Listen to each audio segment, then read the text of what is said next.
दोस्तों 28 जनवरी 1950 को जब हमारा सुप्रीम कोर्ट स्थापित हुआ था तब शायद ही किसी ने सोचा होगा कि ये इंस्टीट्यूशन 75 सालों में हमारे मौलिक अधिकारों की एक मजबूत ढाल बन जाएगा।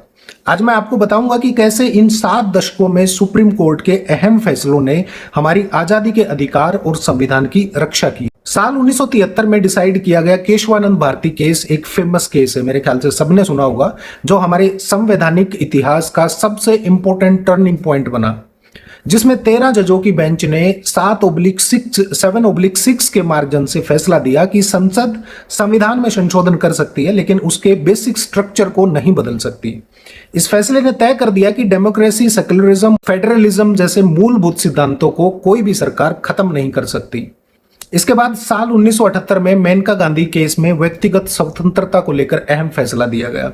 साल 1978 में मेनका गांधी केस ने आर्टिकल 21 को कंप्लीटली ट्रांसफॉर्म कर दिया। जब सरकार ने मेनका गांधी का पासपोर्ट जब्त कर लिया था तब सुप्रीम कोर्ट ने कहा था कि जीवन और व्यक्तिगत स्वतंत्रता का मतलब सिर्फ जीवित रहना नहीं है बल्कि डिग्निटी के साथ जीना है। इस फैसले के बाद आर्टिकल 21 के तहत फॉरेन ट्रेवल का राइट भी आ गया था। हबीब खान बनाम भारत संघ साल 1961, धर्मनिरपेक्षता की रक्षा का मामला। धर्मनिरपेक्षता के मामले में भी सुप्रीम कोर्ट ने क्रांतिकारी फैसले दिए हैं। हर धर्म को अपनी मान्यताओं के अनुसार जीने का अधिकार है, लेकिन कोई भी धार्मिक प्रैक्टिस कॉन्स्टिट्यूशनल वैल्यूज के अगेंस्ट नहीं हो सकती। रिसेंट डेवलपमेंट्स भी हुई हैं जिसके तहत हाल के सालों में सुप्रीम कोर्ट ने व्यक्तिगत स्वतंत्रता की रक्षा के लिए रेवोल्यूशनरी स्टेप लिए हैं। 2024 में कोर्ट ने कहा कि गिरफ्तारी के आधार की रिटन इंफॉर्मेशन देना जरूरी है, जो सुनिश्चित करता है कि किसी को भी आर्बिट्रेरी अरेस्ट नहीं किया जा सकता। इसके अलावा अभिव्यक्ति की आजादी को लेकर रिसेंटली कई फैसले आए हैं, जैसे साल 2025 में इमरान प्रतापगढ़ी केस में सुप्रीम कोर्ट ने साफ शब्दों में कहा कि अभिव्यक्ति की स्वतंत्रता हमारा सबसे इंपॉर्टेंट राइट है।